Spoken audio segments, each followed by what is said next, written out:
Одним из первых пунктов повестки сегодняшнего пленарного заседания Евтумен было обсуждение проекта закона об особенностях предоставления гражданам земельных участков в Дальневосточном федеральном округе. Депутаты профильного комитета Госсобрания внесли ряд замечаний и предложений в этот документ. Парламентарии требуют поэтапного внедрения закона отказа от предоставления участков, находящихся на территории традиционного природопользования, а в местах, где не развит интернет, выделять участки исключительно на основе письменного обращения.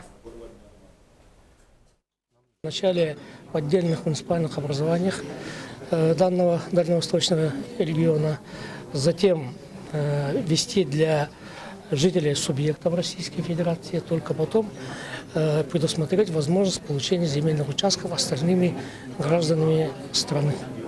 Это очень важный момент. Этим мы сам говорим о том, что нужен переходный период.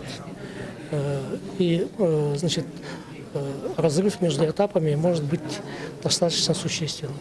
Это один момент.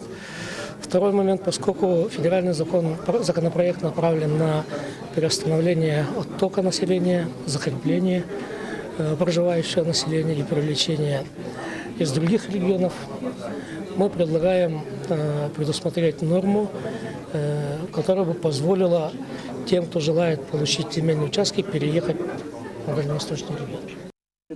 Отметим, что в повестку 20-го очередного пленарного заседания вошли более 40 вопросов. Депутаты также рассмотрят целый пакет законопроектов о полном запрете розничной продажи алкогольной продукции на территории нескольких населенных пунктов в бюджете территориального фонда обязательного медицинского страхования республики на 2016